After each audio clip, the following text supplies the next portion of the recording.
بسم الله الرحمن الرحيم. إن الحمد لله نحمده ونستعينه ونستغفره ونؤمن به ونتوكل عليه ونعوذ بالله من شرور أنفسنا ومن سيئات أعمالنا. من يهده الله فلا مضل له ومن يضلل فلا هادي له وأشهد أن لا إله إلا الله وأن محمدا رسول الله صلى الله عليه وسلم وعلى آله وصحبه أجمعين. السلام علیکم و رحمت الله و برکاته. دوستان عزیز، درس 16 است، باقی مانده لوازم توحید.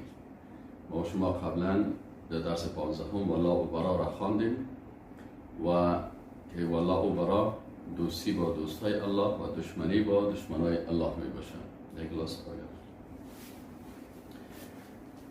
آب و مفهوم ولا و دوستی را خواندیم و در درس روز بخیر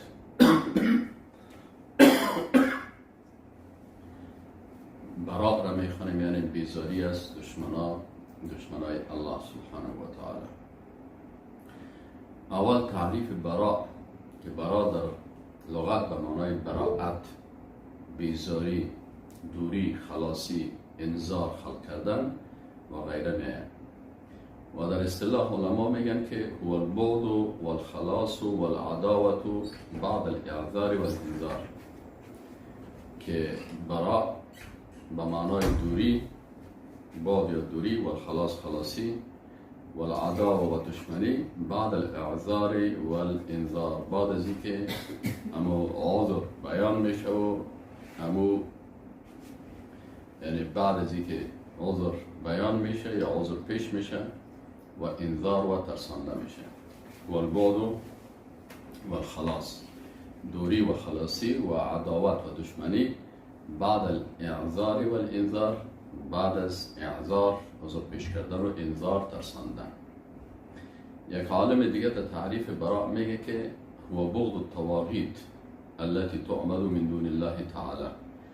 او بغض یا دشمنی هست با امرای طواغیتی که بغیر از الله اینا عبادت میشن، من الاصنام المادیه و المعنویه، چه از بت‌های مادی باشن یا معنوی، کل الاهواء و الآرا، مثل خواسته های نفسانی و نظریات، یعنی فلسفه ها و مکاتب فلسفی و خواسته هایی که مثلا بعض قوانین که مطابق خواسته ها اینا جور میشن، به امرای تمام از اینا دشمنی داشته باشیم.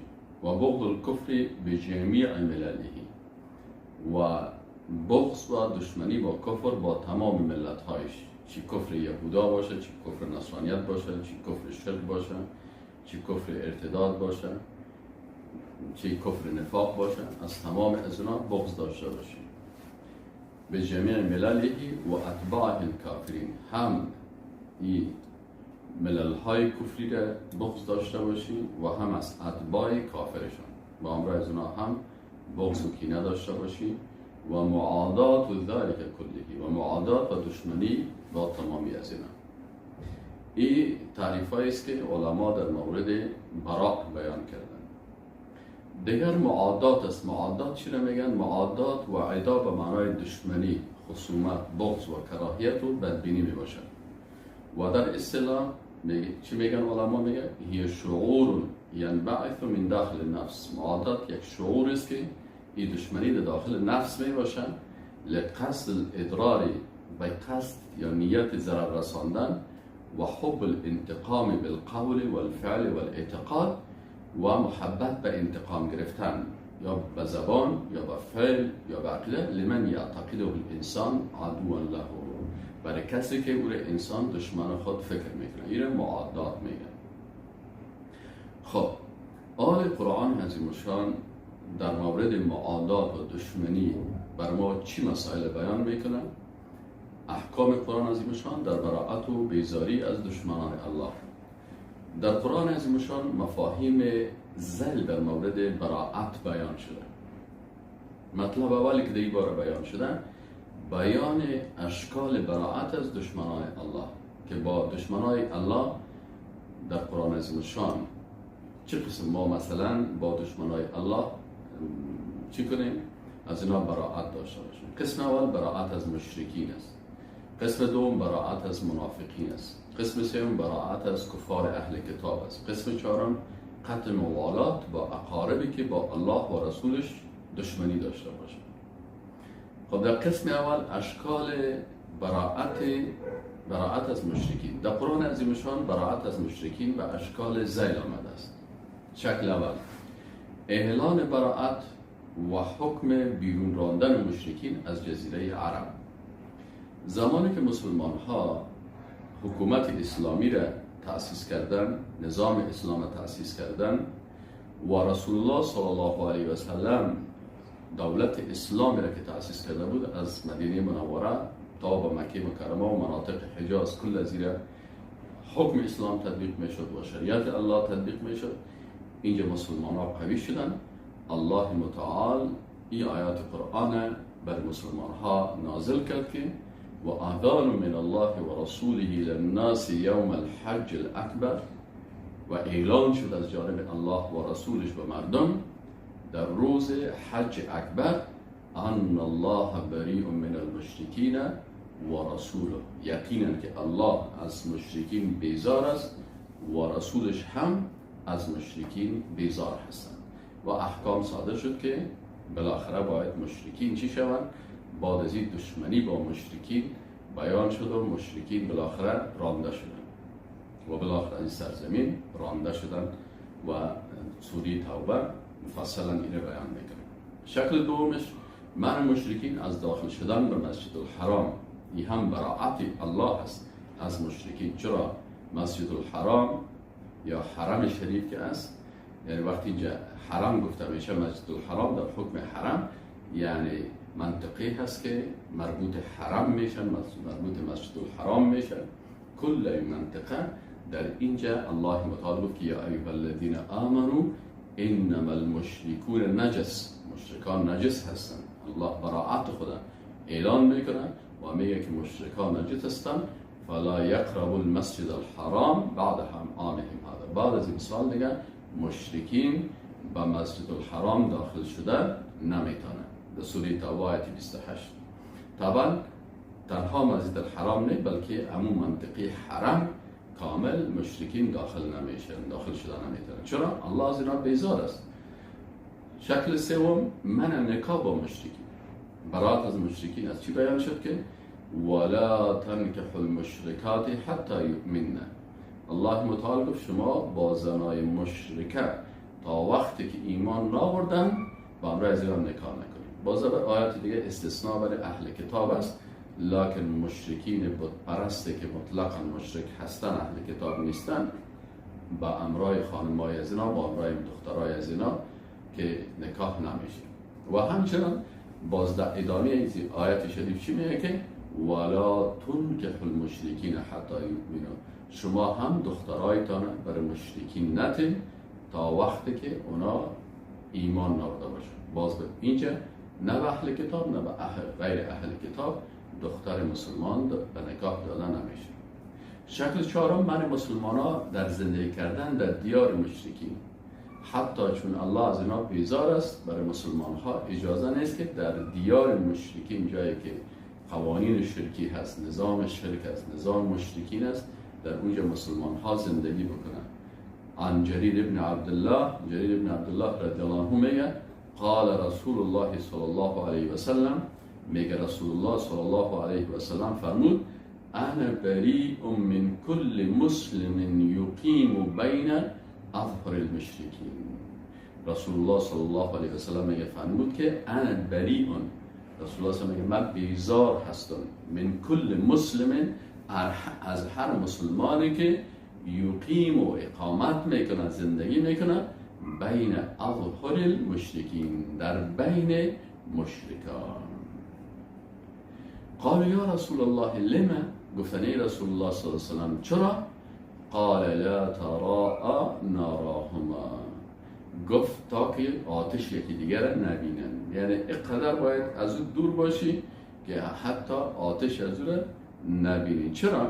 به خاطر از که وقتی یک کسی در بین دیار مشرکین و بین مردمای بیدین و کافر زندگی میکنه، متأثر به اخلاق از اونا، متأثر به عادات از اونا، متأثر به دین از اونا، متأثر به فرهنگ از اونا، متأثر به خود شخصیت از اونا و به تمدن و به بعض چیزای از اونا میشه و این بالاخره سبب از این میشه که این امو موالات و معادات از بین میره و بالاخره خود از این به طرف کفر صعود میشه. قسم دوم اشکال براءت از اهل کتاب. این از مشرکین بود. از اهل کتاب هم الله متعال براءت اعلان میکنه.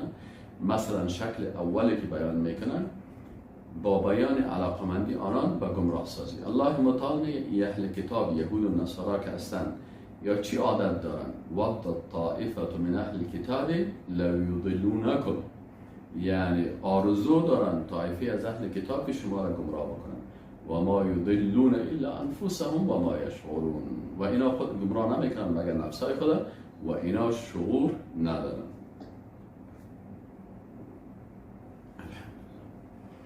حالا شما اینجا ببینیم که الله متعال میگه که همین اهل کتاب یهود و نصارا که هستن اینا آهسته آهسته از طریق مکتب، از طریق درس، از طریق شفاخانه، از طریق همکاری، از طریق کمک، از طریق فلانی یا چی میکنن؟ آهسته آهسته میخوان که شما را از دینتان از اسلام بکشن، شما را گمراه بسازن. شکل دوم بیان میکنه که اینا کافر هستن.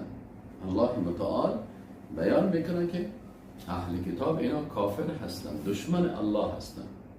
یعنی برای یک مسلمان مهمترین چیز چی هستن؟ که با دشمن الله دشمن باشی، ولو که دشمن با امرای تو بسیار نیکی بکنه، اما مشکل اساسی چیز که دشمن الله هست، دشمن رسولش است، دشمن قرآن است، دشمن شریعت است، دشمن توحید است، دشمن تطبیق نظام الله است. ظاهرا دیپلماسی میکنن لکن اصلی دشمنیش وقتی که گفته شود که نظام الله تطبیق شود، شریعت الله تطبیق شود، حکم الله تطبیق شود، باز کل کفار میخیزن و در مقابل استاد میشن و اجازه نمیتن که نظام یا حکومت اسلامی تطبیق شود. الله متعال میگه یا اهل الكتاب لما تکفرون بآیات الله و انتم تشهدون. ای اهل کتاب شما چرا کافر میشین به آیات الله؟ چرا به قرآن کافر میشین؟ چرا به اون نصوص کتاب خودتان که تورات است و انجیل است که براتان گفته هست که به تمام پیغمبران ایمان برین، به اون کافر میشین؟ یعنی وقتی که رسول الله صلی الله علیه و سلم آمد، ولی ما شما در قرآن آمده آمن الرسول ما انزل الیه من ربه والمؤمنون کل آمن بالله و ملائکته و کتبه و رسله. ولی ما شما به تمام کتاب ها ایمان داریم، به تمام پیغمبران ایمان داریم. عیسی علیه السلام به بنی اسرائیل نازل شده بود، اما ما برش ایمان داریم، من یک پیغمبر احترامش میکنیم، به مادرش احترام میکنیم. به موسی علیه السلام من ایسا پیغمبر ایمان داریم. چرا اگر نداشته باشیم به موسی علیه السلام که پیغمبر است، به عیسی علیه السلام ایمان نداشته باشیم، خود ما کافر میشیم. اینال یهود و نصارا بعد از نزول قرآن که کتابایشان درشان گفته بود که شما به تمام پیغمبرها و به تمام کتاب‌ها ایمان بیارید، اینا گفتن ما تنها به تورات ایمان بیاریم، تنها به انجیل ایمان بیاریم، به قرآن ایمان نآوریم. کافر شدن. حتی با کتاب خود کافر شدن. حتی با کتاب خود کافر شدن، چون کتاب خودش برش میگه که این حکم است. حالا ما اگر از عیسی علیه السلام منکر شویم، ما به کتاب از اونها نه بلکه به کتاب خود کافر شدیم. چرا در قرآن برای ما میگه که به عیسی علیه السلام ایمان بیاریم؟ به زبور و تورات، به حساب قرآن اگر کس انکار بکنه، اینا پس اینا به حساب تورات کافر شدن، به حساب امو انجیل که اینا کافر شدن. چرا؟ به خاطر از اینکه تمام پیغمبران را قبول نکردن، آخری پیغمبر را برشان بشارت داده شده بود او را قبول نکردن، نصوص قبول نکردن. الله متعال لما تکفرون بآیات الله و انتم تشهدون. شکل سوم با بیان کتمان حق آنان، الله متعال از آنها اظهار بیزاری کرد که اینها یا اهل الكتاب لما تلبسون الحق بالباطل و تکتمون الحق و انتم تعلمون. چرا شما حق و باطل با هم خلط میکنید؟ از خود مکسر جور کردید، حق و باطل با هم چی میکنید؟ مکس کرده میرید. چرا این کار میکنید؟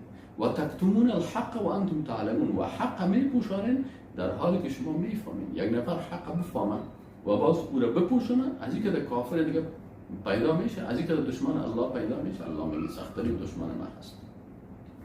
شکل چهارم بیان میکنن دسیسه های از اینا که این کافرها چی ده؟ و قال طائفه من اهل الكتاب، یک طایفه از اهل کتاب چی گفتن؟ آمنوا بالذی انزل علی الذین آمنوا وجه النهار. آمدن یک دسته سازی کردن، گفتن بیاین یک کار بکنیم. روز میریم میگیم ما به پیغمبر و به قرآن ایمان آوردیم وکفروا آخره. تا آخر روز باز چی میکنن؟ میگن والا ما پس دیدیم که چندان دین خوب نیست، کافر میشیم. لعلهم یرجعون. این سبب چی شد؟ شاید که امی خود مسلمان های حقیقی هم در تشویش بیفتن یا هم از دین رجوع بکنن. الله متعال به خاطر که یا این دسته را جور کرده بود فوراً حکم قتل مرتد صادر کرد که امی هر کسی که در اسلام داخل شود صبح بازیگر گویا که من از اسلام خارج بشم گردنش برش بزنیم. در مقابل دسیسه از اینا قتل مرتد چی شد؟ صادر شد. از این خاطر بارزو که خدا شور دادن نمیتونست. الله متعال از کل دسایس از اینا خبر است. قسم سوم اشکال براءت از منافقین. دیگه دشمنای الله کی هستن؟ اول کفار بودن، مشرکین بودن. باز اهل کتاب یهود و نصارا. قسم سوم منافقین هستند. در قرآن عظیمشان از درباره از اینا هم گفته شده. شکل اول اعراض و غلظت در مقابل امی منافقین. یا ایها النبی، الله متعال به رسول الله صلی الله علیه و سلم که ای نبی بزرگوار، حتی الله با این قدری که رسول الله صلی الله علیه و سلم عظمت میدن با نامش یادش نمیکنه، با صفتش یادش میکنه که یا ایها النبی، ای شخصیت بزرگوار، جاهد الکفار و المنافقین، جهاد کو به امرای کفار و به امرای از این منافقا، واغلظ علیهم، سر از اینا بسیار خوب و متغلظت و سختی بگو، و مأواهم جهنم. سکر الله چقدر اینا بیزار است که رسول الله صلی الله علیه و سلم چقدر شخصیت مهربان است. برش میگه که نی در قسمت از زیاد جهاد بکو، سر از اینا غلظت بکن، و مأواهم جهنم، جایگاه از اینا جهنم است، و بئس المصیر، و بسیار بد جایگاه است برشان. سوره توبه آیت 73.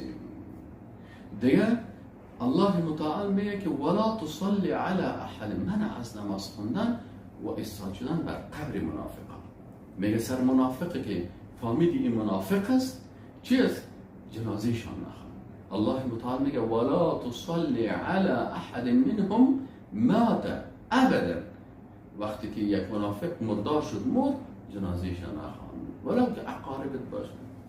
بسیاری کسا دیپلماسی میکنن و میفهمن که فلان نفر خوب کمونیست خطرناک است، خوب کافر بیدین است، خوب سیکولر است، دشمن الله و رسولش است، باز میرسه در جنازه انسان. الله میگه ولا تصلی علی احد منهم مات ابدا ولا تقم علی قبره، سر قبرشان استاد نشو، حتی سر قبرشان استاد نشو.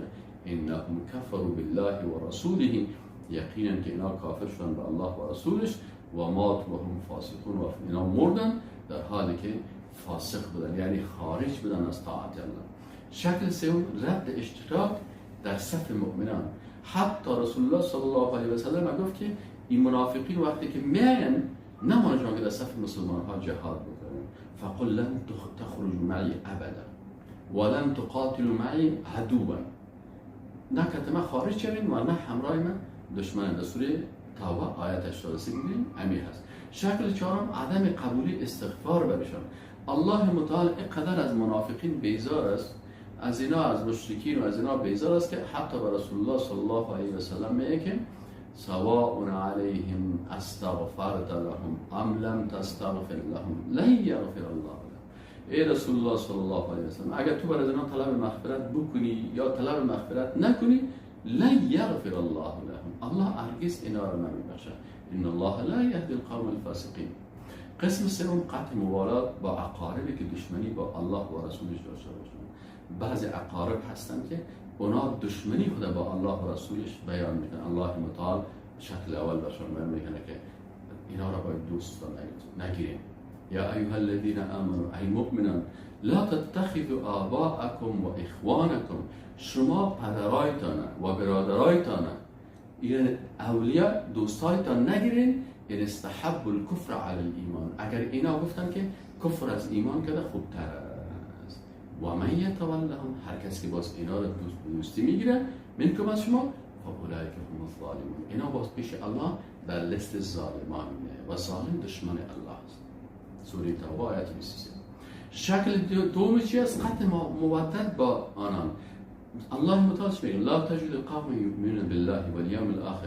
الله میگه تو نمیبینی کسانی را که اینا به الله و والیوم الاخر، روز آخرت ایمان دارن، یوادون من حاد الله و رسوله، که اینا دوستی بکنن با امرای کسی که اینا دشمنی میکنن با الله و رسولش.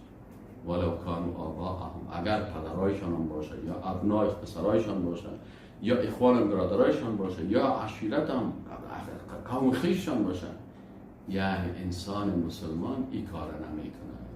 اولئک کتب فی قلوبهم الایمان، کسی که عمود عقیده داشته باشه و عمود معامله بکنه، دیگه الله متعال میگه در قلب از نباز ایمان نوشته شده. شکل سوم، منع از برتری دادن اقارب و دوستان به احکام الهی. الله متعال میگه ان کان آباؤکم، اگر پدرایتان و ابناؤکم پسرایتان و اخوانکم برادرایتان و ازواجکم و همسرایتان و عشیرتکم و اقاربتان خویشاوندایتان و اموال اقترفتموها و مالهایی که شما را پیدا کردین و تجارتا تخشون کسادها و تجارتی که شما از بربادی میترسین و مساکن ترضونها و از خانه هایی که شما احب الیکم من الله و رسوله و جهاد فی سبیله، اگر یا از محبوب تر باشن همین 8 چیز نسبت به الله و رسول و جهاد فی سبیلش، فتربصوا حتی یأتی الله بامره، پس شما منتظر باشین تا که الله امر و حکم عذاب خدا سر شما نازل بکنه. چه سخت است. مطلب دومی که در اینجا هست، مثالهای از براءت مؤمنان از کفار و مشرکین. یعنی الله متعال بیان میکنه که بسیاری کسا هستن که به امرای کافر، به امرای مشرک، به امرای منافق، به امرای مرتد میفهمه که این کافر است، میفهمه این بیدین است، میفهمه این دشمن الله و رسولش است، بازم به خاطر از اینکه این برادرم است، بچه کاکایم است، دختر خالیم است، دختر عمیم است، این قوم است، این خالیم است، این عمیم است، این مامایم است، این کاکایم است، این فلانیم است، به این خاطر امرای از اینا چی میکنن؟ دوستی میکنن. میگه شما برید سعی کنید ایمان پیغمبران را سعی کنید، از صحابه را سعی کنید.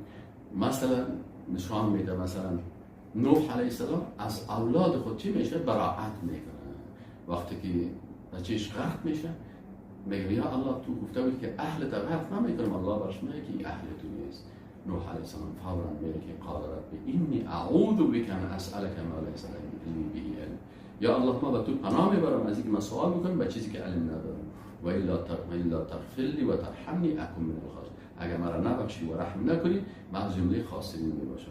اینجا نوح علیه السلام براءت خدا اعلان میکنه که والا من اشتباه کردم، از پیش من لغزش شد، بنابراین این بچه من نیست، این کافر بود. الله برش میگه که نیست، او اهل تو نبود. براءت لوط علیه السلام از همسر کافرش، وقتی که برش حکم میگه که الا آل لوط انا لمنجوهم اجمعین، وقتی که عذاب میگه الله میگه من اهل خانواده لوط علیه السلام نجات میدم، الا امرأته، لکن خانم کافرش این نجات نمیدم. اینال اینجا لوط علیه السلام از خانم خود هیچ از الله نمیخواد که اینم نجات بده، از این براءت میکنه و میمونش که هلاک شد. براءت همسر نوح، همسر فرعون از شوهر کافرش، یعنی خانم مسلمان از شوهر کافر براءت خود اعلان میکنه. و ضرب الله مثلا للذین آمنوا امرأة فرعون اذ قالت رب ابن لي عندك بيتا في الجنة ونجني من فرعون وعمله. گفت یا الله برای من یک قصر خانه در جنت جور کن، من از این قصر و خانه و طلا و لباسا و چیزایی که فرعون میره از کل زی بیزار هستم. دیگه چی است؟ و نجنی من فرعون و عمله، و مرا از فرعون و اعمالش نجات بده، و نجنی من القوم الظالمین. سوره تحریم آیت 11. دیگه از براءت ابراهیم علیه السلام و اصحابش از قوم کافرش الله متعال چی میگه؟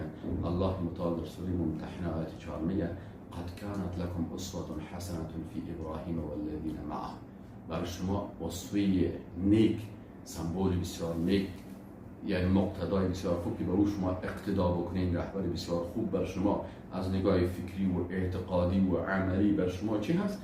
ابراهیم علیه السلام است. والذین معه، و کسانی که همراه ابراهیم علیه السلام بودند. اذ قالوا لقومهم، وقتی بر قوم خود چی گفتن؟ انا براء منکم، گفتن ما از شما بیزار هستیم. و مما تعبدون من دون الله، و از آنچه که شما بغیر از الله عبادت میکنید. کل قوم خدا گفتن ما از شما بیزار هستیم، و از چیزی که عبادت میکنین، از این بت‌هایتان، از این قبرهایی که عبادت میکنین، از این تمثال‌های، از این قوانینتان، از کل شما بیزار هستیم. کفرنا بکم، ما با شما کافر شدیم. و بدا بیننا و بینکم العداوة والبغضاء ابدا حتی تؤمنوا بالله وحده. و ابراهیم علیه السلام و اصحابش برای قوم کافر خود چی گفتن؟ گفتن و بدا بیننا و بینکم العداوة، در بین ما و شما دشمنی شروع شد و البغضاء و امو بغض داخلی به همراه شما ابدا تا ابدی است. تا چه وقت؟ حتی تؤمنوا بالله وحده، تا وقت ما شما دشمنی میکنیم و بغض میکنیم تا که شما به الله و وحدانیتش ایمان بیارید. این حاله بر از اینا و کلشان چی کرد؟ دشمنی را اعلان کردن. این چی بود؟ مثال های است. مثال پنجم براءت اصحاب رسول الله صلی الله علیه و سلم از مقربترینشان. الله متعال میگه لا تجد قوما یؤمنون بالله والیوم الاخر یودون من حاد الله و رسوله ولو كانوا آباءهم او ابناءهم او اخوانهم او عشیرتهم. این ما شما آیات خوانید، لکن در اینجا چی هستن؟ اینجا علامه ابن کثیر رحمت الله علیه و چی میگه؟ میگه که ولو وقیل فی قوله، میگه دیگه قول الله ولو كانوا آباءهم نزلت فی ابی عبیده. میگه این آیت این قسمتش میگه نازل شده باره کی؟ ابی عبیده رضی الله عنه قتل اباه یوم بدر، پدر مشرک خود در روز غزوه بدر مردار کرد. سبحان الله، ایمان است. او ابناءهم میگه ای ابناءهم در میگه درباره صدیق ابوبکر صدیق رضی الله عنه هم یومئذ بقتل ابنه عبدالرحمن، قصد کرد که اگر بچه‌ش عبدالرحمن دمونیش به کجا هست من گردن از این مشرک بزنم که در صف مشرکین آمده و قتل مؤمنین که رسول الله صلی الله علیه و سلم به ضد دین اسلام، به ضد شریعت الله، به ضد قانون قرآن، شریعت قرآن این میجنگه.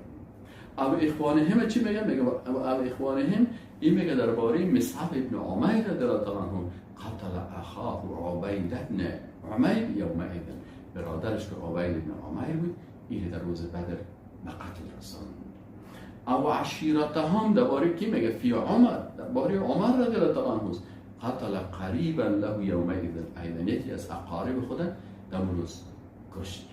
و فی حمزه و علی و عبید ابن حارث میگه درباره علی رضی الله عنه و حمزه رضی الله عنه و عبید ابن حارث رضی الله عنه قتلوا که از کشتن کی؟ عتبه و شیبه و ولید ابن عتبه یومئذ، یا کلش کی بودن؟ از اقاربشون. این حالت نیست. بعضی کساست میگه والا جنگ هست حقیقت خارجی است، اگر داخلی کافر باشه اون دیگه میگه هیچ. رسول الله صلی الله علیه و سلم و اصحاب رسول الله صلی الله علیه و سلم امرای اقوام، برادر و کاکا و ماما و پدر و پسر کافر و مشرک خود چی کردن؟ اینجا جنگ کردن، جهاد کردن در غزوه بدر. این چی است؟ عقیده ولا و برا هست که انسان مسلمان واقعا دوستیش به خاطر الله باشه و دشمنیش هم به خاطر الله باشه با دشمن الله، ولم که دشمن الله اقرب مقربش باشه، بسیار نزدیکش باشه، یا پدرش باشه یا پسرش باشه یا برادرش باشه یا بچه کاکایش یا بچه مامایش، از خودگی و قوم و خویشش باشه. مطلب سومی است که نهی قرآن عظیم‌شان از دوستی با کافران. قرآن عظیم‌شان در مورد دوستی با کافران احکام صریح بیان میکنه، ولی متاسفانه بسیاری کسانی بینید دوستای خارجی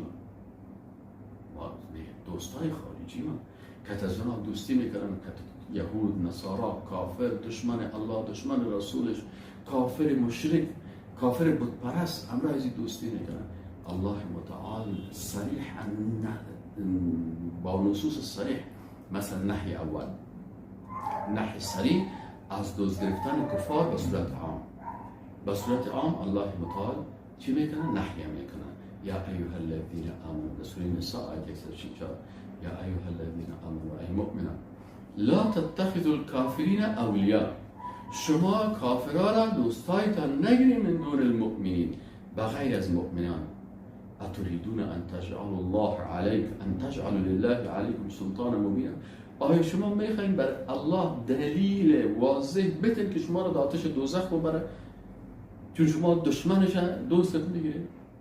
سبحان الله، اینجا صراحه ده. لا تتخذوا، نهی مطلقا حرام، ناروا، کفر. نهی صریح از دوست گرفتن یهود و نصارا. بعضی کسا وقتی که با کافرات دوستی میکنن باز میگن چی است؟ باز میگن او اهل کتاب است. الله متعال میگه یا ایها الذین آمنوا لا تتخذوا اليهود والنصارى اولیاء، شما یهود و نصارا را دوستایتان نگیرید. در آیت اول صراحتا از کل کافران اینجا مشخص ساخت یهود و نصارا را دوستان نگیرین. نهی سوم، نهی صریح از دوست گرفتن کسانی که دین را مسخره میکنن. یا ایها الذین آمنوا لا تتخذوا الذین اتخذوا دینکم هزوا و لعبا. شما کسی را که دینتان به مسخرگی و ساتیری میگیرن، من الذین اوتوا الکتاب من قبلکم والکفار اولیاء، چی از اهل کتاب باشن و چی هم از کافرها باشن، یا را اولیاء دوستایتان نگیرن. واتقوا الله، از الله بترسید ان کنتم مؤمنین، اگر شما مؤمن هستین. اگر باز مؤمن نیستین، برین یهود دوستان بیرین، نصارا را دوستان بیرین، کسایی که سر دین الله شخندی و مسخرگی میکنن بیگه دوستیتان اگر مؤمن نیستن. اما اگر مؤمن هستین این کار نکنین. نهی چهارم، نهی صریح از دوستی پدران و برادرانی که کفر را بر ایمان ترجیح میدن. مثلا پدرت است یا برادرت است و اونا میگن که ما کفر از ایمان کده خوب است، کمونیسم از اسلام کده خوب است، سکولاریسم از اسلام کده خوب است، دموکراسی از اسلام کده خوب است. الله متعال میگه یا ایها الذین آمنوا ای مؤمنان لا تتخذوا آباءکم، شما نگیرین پدرانتان را و اخوانکم و برادرانتان را اولیاء دوستانتان ان استحبوا الکفر علی الایمان، اگر اونا برتر میدانستند کفر بر ایمان.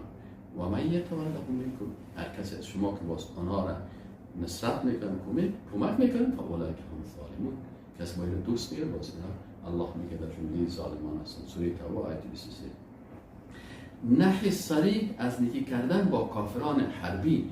الله متعال چی میگه؟ انما ینهاکم الله عن الذین قاتلوکم فی الدین، یقینا که الله شما را منع میکنن از کسانی که به همراه شما قتال جنگ کردن در دین و اخرجوکم من دیارکم، و شما را خارج کردن از منازلتان و ظاهروا علی اخراجکم من تولوهم، باز هم اینا قصد میکنن به خارج کردن شما وقتی که شما همراه اینا دوستی بکنید.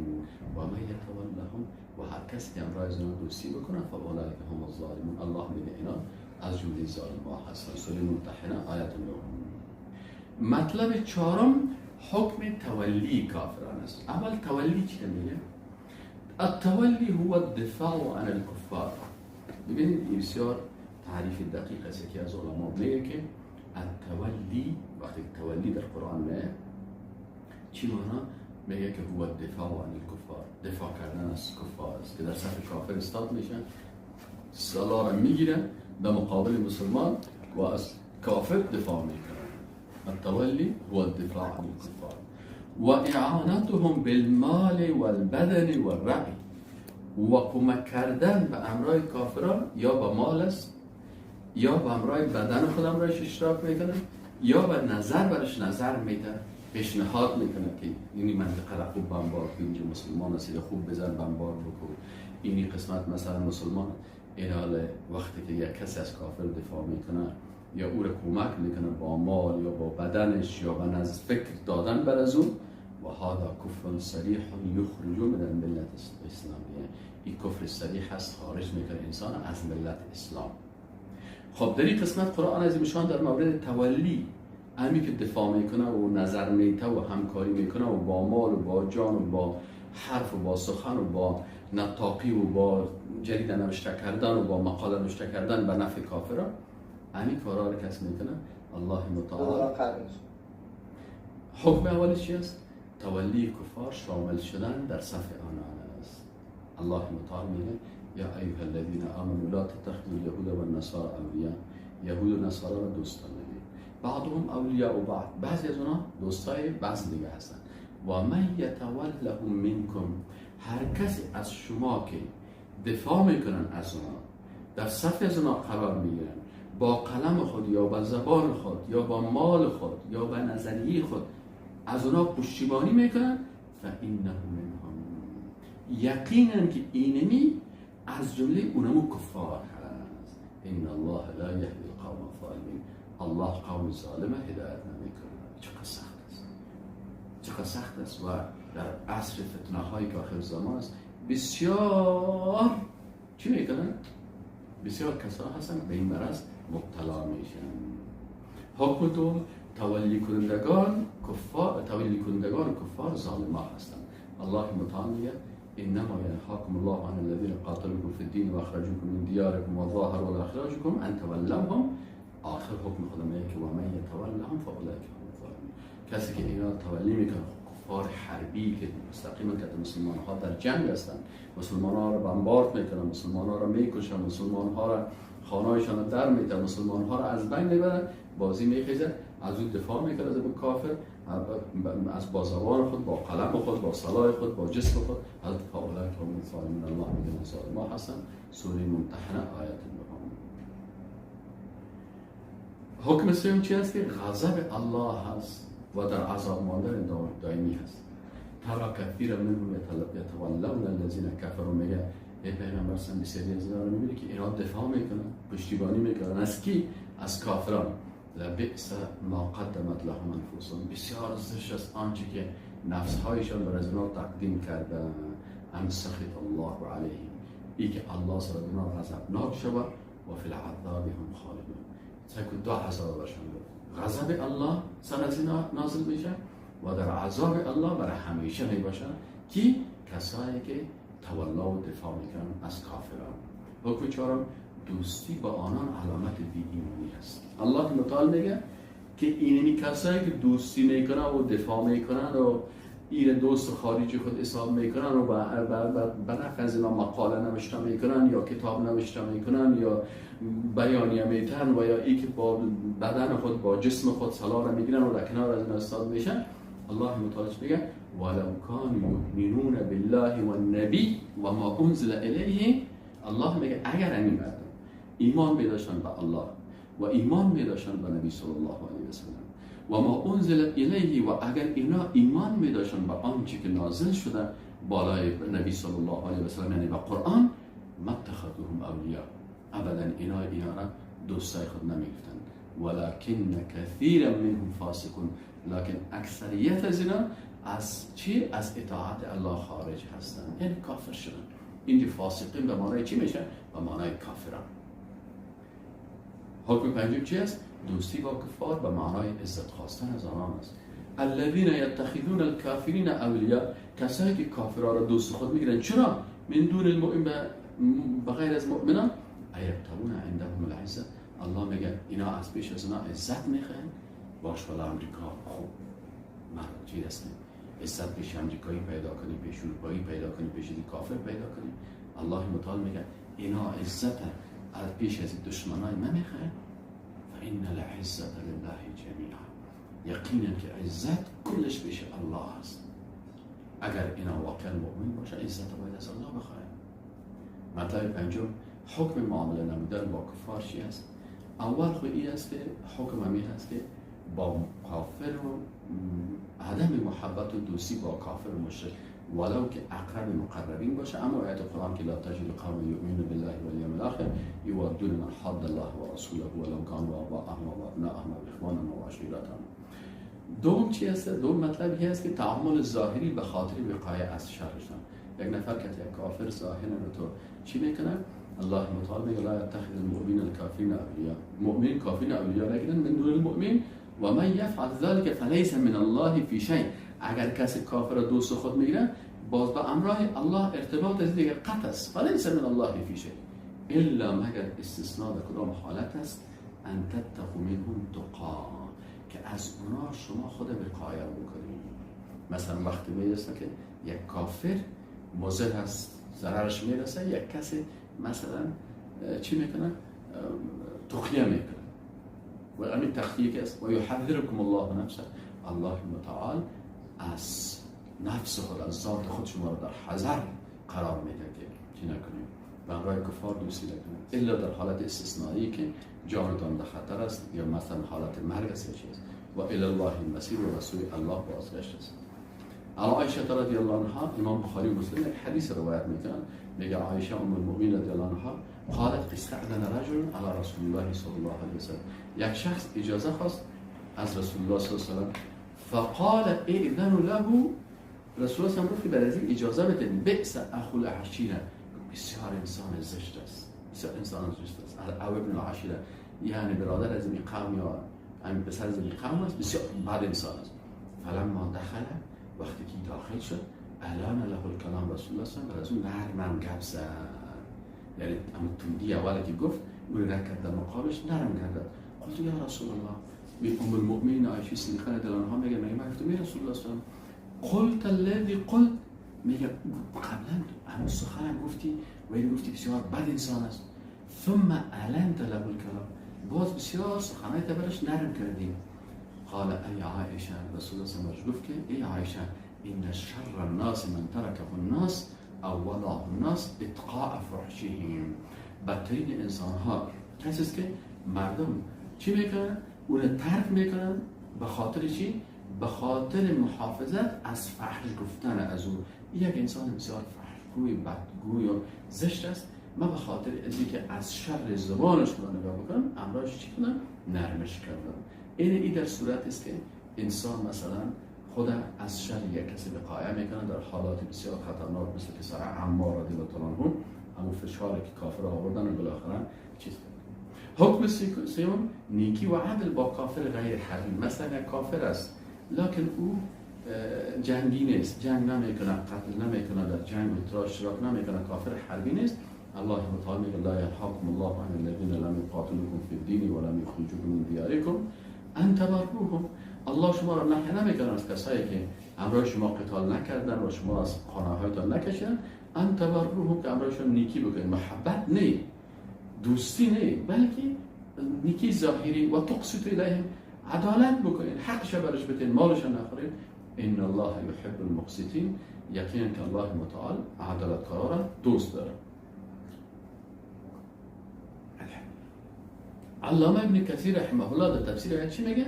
ای لا ینهاکم عن الاحسان الی الکفره، یعنی الله شما رو بعد از نیکی کردن با کافرایی که لا یقاتلونکم فی الدین، که اونا در دین با همراه شما جنگ نمیکنن، در احسان، کن نساء و ضعفا، مثل خانم ها و مثل انسان های ضعیفی که اونا در جنگ اشتراک نمیکنن و شما را امر از اون حقش برش میدی، یا مثلا دکاندار است یا تجارت میکنی حق از اون برش میدی، یا مثلا قاضی هست یا محکمه هست در حق از اون ان تبروهم ان تحسنوا الیهم و تقسطوا الیهم، یعنی عدالت بکنید. ان الله یحب المقسطین. از این خاطر اسماء بنت ابی بکر میگه که رضی الله عنها میگه قدمت امی و هی مشرکه فی عهد قریش، میگه مادر ما آمد و یک زن مشرک بود در عهد قریش، اذا عهد، وقتی که معاهده بسته شد، فاتیت النبی صلی الله علیه و سلم، میگه ما آمدیم پیش رسول الله صلی الله علیه و سلم، فقلت یا رسول الله ان امی قدمت، میگه مادر ما آمده و هی راغبتون، میخواد که امرای من چی کنه ببینه، افاصلها، آیا من امرایش صلی رحم بکنم؟ رسول الله صلی الله علیه و سلم با وجود اینکه مشرکه بود قال نعم صلی امک، به امرای مادر صلی رحم بکنم که بشی. از این خاطر این ایدهی حکم از این آیت داخل است. خب مطلب ششمی و آخری در درس ما شما چی هستن؟ علامات موالات کفار است. کسایی که امرای کفار رو دوست میکنن علامتش چی هست که انسان بفهمه؟ اول علامت دوستی کافران تشبه مشابهت با کافران است، در لباسش، در گپ زدنش، در عاداتش، در موی ساختنش، در اخلاق کردنش، در فکرش، در خصوصیت‌هایش. این رسول الله صلی الله علیه و آله میگه من تشبه بقوم فهو منهم، هر کسی که خود مشابه با قوم میسازه او در جمله از اونها هست. میخیزه مثلا چهره خود مثل کافر وجود میخیزه، کالای خود کافر وجود میکنه، میخیزه گپ زدن خود. تا بعضی کسا رو ببینید عکت زبان خدا میگه ساور جور میکنه، بعضی کسا رو ببینید مثلا اما فکر خود از فکر کفار میگیره، که تا لنین تو گفت، که مارکس تو گفت، که ژان ژاک روسو تو گفت. یعنی هر وقتی ببینید همین کافرها رو بسیار دیگه، افلاطون تو گفت، سقراط تو گفت، دانش رو تا اوپر میشه. این تشبه با کفار است. دوم علامتش چی است؟ اقامت در بلاد کفار است، یعنی در سرزمین کفار زندگی کردن، اقامت کردن، همینجا بدون ضرورت، بدون آزار، بدون کدام مشکل در اینجا زندگی میکنن. این از علامات موالات کفار هست. الله متعال چی میگه؟ ان الذين توفاهم الملائکه ظالمی انفسهم، یقینا کسایی که ملائکه ها اینا را روحشون قبض میکنن در حالی که اینا ظلم کردن بالای نفس هایشان. یعنی ملائکه روح از اینا رو بسیار سختی قبض میکنن یا در سر خود ظلم کردن. قالوا فیما کنتم، ملائکه میگه شما در چه حالت بودین که الله بر ما حکم شد که روح شما را با سختی از این جسمتان بکشید؟ قالوا كنا مستضعفین فی الارض، اینا میگه ما ضعیف مردم بودیم، از مجبوریت رفتیم در بین کافرها و یهود و نصارا در اینجا زندگی میکنیم. قالوا، ملائکه برشان میگه الم تکن ارض الله واسعه فتهاجروا فیها، آیا سرزمین الله بسیار وسیع نبود که شما میرفتین در یک جایی که اونجا مسلمان ها باشن، در بین مسلمان ها زندگی بکنین؟ فاولئک، الله متعال چقدر سخت میگه سبحان الله، فاولئک مأواهم جهنم، اینی مردم ها جایگاهشان چی هست؟ جهنم است، به خاطر موالات و دوستی به امرای کفار. و ساعت مسیره، و بسیار زشت جای است، همین جایگاهی است. سوم علامت موالات کفار چی است؟ همکاری و نصرت کفار است که در صف از اونا قرار میگیره و از اونا دفاع میکنه، چی با زبان خود، چی با جسم خود، چی با قلم خود، چی با فکر خود از کفار دفاع میکنه و این یکی از نواقض ایمان است. چهارمی چی است؟ همراز گرفتن و دادن مناصب برشان.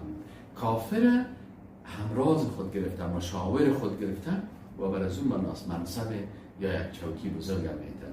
الله متعال میگه یا ایها الذین آمنوا لا تتخذوا بطانة من دونکم، ای مسلمان ها شما نگیرین همرازتان، مشاورتان و کسی که بسیار بر شما نزدیک می باشد بغیر از شما، یعنی از کافران ایره نگیرین. بطانه از چی گرفته شد؟ بطانه یعنی کمپل کرد و انسان انسان می بسیار نزدیک می باشد. همین مشاور، سکرتر و رئیس دفتر و همین یا که اصلا چی می باشد؟ و انسان بسیار نزدیک باشه. الله متعال میگه وزیرتان، رئیستان، رئیس دفترتان، همکارتان، نزدیکتان، مشاورتان نگیرید. خب دیگه چی هستن؟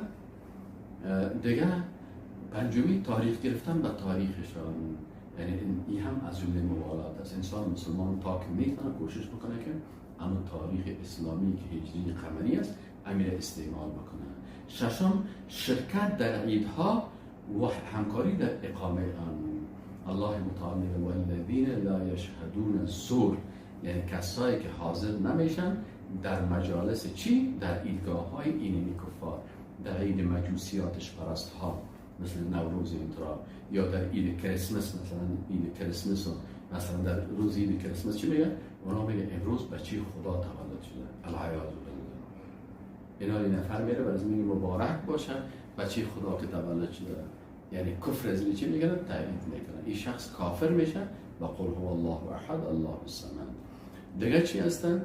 دیگه مدح و ثناوی کفار، این شیطان لکم عدو، این کافر و شیطان است، این دشمن شماست، فاتخذوه عدو. الله میگه شما ایره دشمنتان بگیرید، این در حالی که دشمن نمیگیره باز میگه والا طرفی که چقدر خوب آدم است، قدر خوب اخلاق میکنن، تو خوب کتت میشینه، تو خوب اکسکیوز می میگن، تو خوب برات گلاس آب پیش میکنن.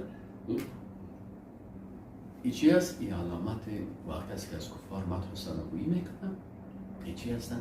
علامت موالات است که قلباً به امراضی دوستی شروع شد، در حالی که الله میگه که شیطان دشمن شماست، این شما دشمنتان بگیرید. دیگه از علاماتش نام نهادن به نام های کافر است. بسیاری کسا را ببینید میره نام مندوره، مسلمان است، نام اولاد خدا چی میمانه؟ نام مندوره میمانه. این از چی میشن؟ این از محبت میشن. یک از الله و رسولش که صحابه محبت میداشت، نام یک صحابی نمیمانه. نام عمر رضی الله تعالی عنه میمانه که عمر رضی الله تعالی عنه چی است؟ فاتح قدس است. صلاح الدین میمانه که فاتح قدس است، دومیش است. ایناله ای چی کرده؟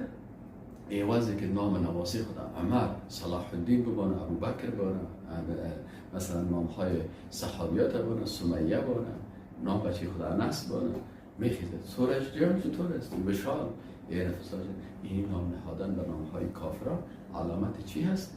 اما آدم مسلمان نام اولاد خدا نام چی بگیم؟ نام صحابه، صحابیات میارن. نوم مغفرت خواستن و دعا کردن برای کافران، برای کافر و مشرک و مرتد دعا کردن، این علامت محبت است به اونا که میرسن در جنازهش اشتراک میکنه و بعد از اون چی میکنه؟ سرقبر از اون گل میمانه. اکثر کمونستا همون چیزای نفرای خدا که میبینه بان پیش قبر لینن، پیش مجسمه لینن گل بان. این علامت چی است؟ علامت دوستی با کافر است. دیگه چی است؟ محبت کفار و تعظیم نمودن آن و برای محبت کردن، تعظیم کردن، نصرت کردن این آن. دیگه آوردن قوانین کفری و جاگوزی نمودن آن به عوض شریعت که این خود طاغوت است. 12 شک انداختن در سنت رسول الله صلی الله علیه و سلم و طعن و بدگویی به مسائل. شک انداختن در سنت رسول الله صلی الله علیه و سلم و باز به کافرها چی دعوت نمودن و مبارزه نمودن به خاطر جاهلیت قدیم. بعضی کسا هستن این هم از علامات چی است؟ دوستی کفار است. چی است؟ دعوت میکنن به قومیت. ما تورانی هستیم، ما دری هستیم، ما پشتونخوا هستیم، ما عرب هستیم، ما ازبکگرا هستیم، ما فلانی هستیم. اینمی قوم پرستی ها کس این علامات چی هستن؟ این علامات دوستی کفار است. الذين آمنوا يقاتلون في سبيل الله، کسانی که مؤمن هستند در راه الله مبارزه میکنن و قتال میکنن. والذین کفروا، الله میگه اینا کافر هستند که یقاتلون فی سبیل الطاغوت. طاغوت چی است؟ اینمی قوانین و نظام های فرسوده جاهلیت است، به خاطر این مبارزه میکنن. ما به خاطر پشتو مبارزه میکنیم، ما به خاطر دری، ما به خاطر ازبکی، ما به خاطر قوم تورانی ترکی، ما به خاطر قوم عرب. اینا کلشان در جمله هستند. فقاتل و اولیاء الشیطان، الله میگه شما امرای دوستای شیطان قتال بکنید. این کید شیطان کان ضعیفا، کید شیطان ضعیف است. این بود درس امشب ما و شما و السلام علیکم و رحمت الله.